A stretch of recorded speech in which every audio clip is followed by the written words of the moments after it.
The Wealthy Life is brought to you by investment dealer Raymond James. Life well planned. See what a Raymond James advisor can do for you.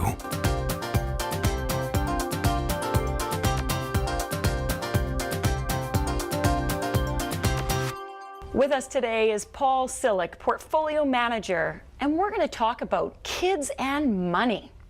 Well, that sounds like a great topic. Welcome, Paul. Thanks, Sybil.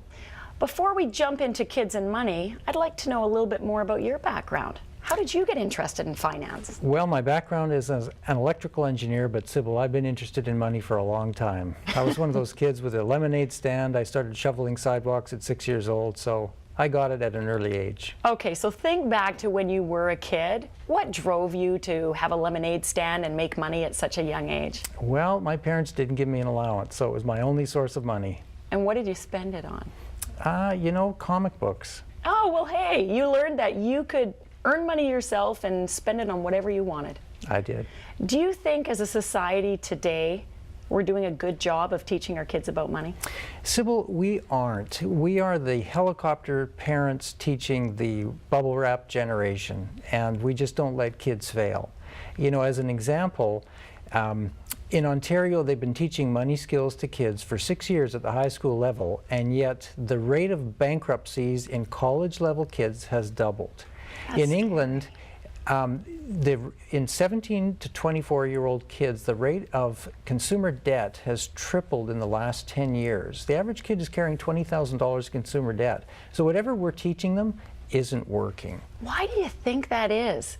Like, do you have any, and I'm not going to hold you to it, but personal opinion on why is the debt so high with these kids? Well, you know, I think we've spent a lot of emphasis on teaching kids about money skills, and we're not teaching them the right money attitudes. And that's what I'm going to talk about today. Well, tell me what you mean by money attitudes. Well, we'll go back in history a little bit, and back in the Middle Ages, the only people that got allowances were royalty, and they were called royal allowances. And you know, you're a king or a queen, you get money from the treasury, you spend it on whatever you want. You really can't fire a king. Well, as society got wealthier and there was more money in families, then families started to give money to kids, and they called it an allowance. And it was a bit of social engineering. You know, the kid will do what we want them to do because we're giving them money. But the question is, you know, has it worked? Because it's very prevalent today. The average 15-year-old gets about $30 to $35 a week. It's not a little, but it's not a lot. But it's enough to, you know, make them understand money. Confucius said, I hear, I forget, I see, I remember, I do, I understand.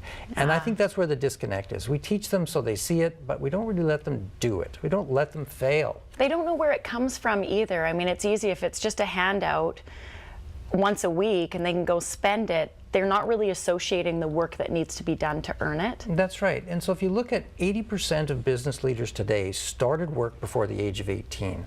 I mean, Michael Dell washed dishes at 12 years old. T. Boone Pickens, he had a paper route. Warren Buffett, he was working in the family grocery store at age 12. 10% of business leaders had paper routes, but as I said, 80% were working before the age of 18. Many kids today enter college and they've never worked. They've never had a job, and so they don't really have a sense of the link between money and labor. They're not prepared for the real world on so many different levels. And I think I hear it often. Parents are so worried about their kids having good marks, and then they're so busy with all these organized sporting events, which is something else that has changed. I mean, when I was a kid, and maybe the same with you, Paul, you just run around the neighborhood, you make up your own games, and you hear the dinner time, and you come running back in.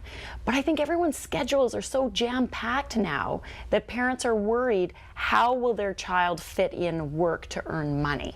And so the easy route out is just giving it to them, which brings us back to your really important point about being the helicopter parent. Well, and that's the problem, is the allowance is really an entitlement. It's like welfare. You show up once a week with your hand out and you get paid. And many parents tie it to a set of jobs, but it takes a lot of fortitude to really enforce it. You know, you're not getting allowance today because you didn't do your jobs.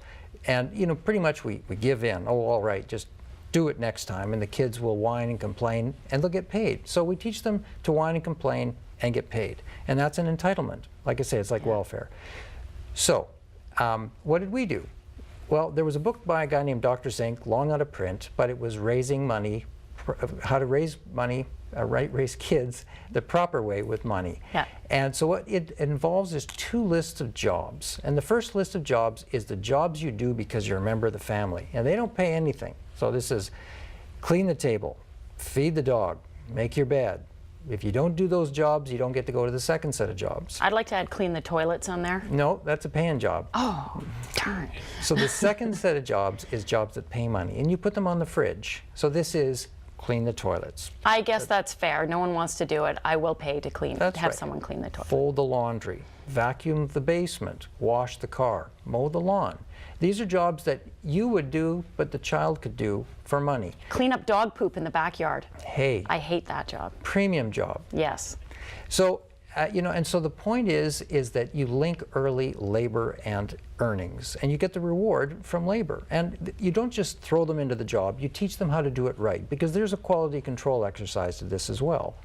But, an example of this was when my son was about 6. So we had him on this program for a couple of years, and he's at kindergarten or grade 1, and one of the other kids says, "How do you get your money?" And my son says, "Well, how do you get yours?" He says, "Well, I get an allowance." "What do you do?" He says, "Well, I clean toilets." He says, "Seriously? We have a cleaning lady that does that." My son says, "Oh, I do it because I get $1. It's one of my best paying jobs." And I thought, what a great attitude. No kidding. Later on, we gave him a cell phone. Now, we deemed it was a tool. We needed to be in touch with him, but no data, no long distance, 50 texts a month. That was the basic plan. He asks the girl at school, "How many texts do you send?" She goes, "I don't know, 1,400? And she says, "How many do you send?" He says, 37. And she says, 37? You count them? He says, "Yeah, if I go over 50, I have to pay, and I don't want to pay." And I thought, that's wonderful. He's learned the concept of scarcity. Yeah. But I think what's really important is he's also learned what to do with money. Sometimes parents pay an allowance because they don't know what else to do to pay them for jobs, like you say. And it's important that kids at a young age start experiencing money and knowing what to do with it, how much it will buy, should they save it for something else. But I like what you're saying. It's not just paying an allowance, it's actually not paying an allowance.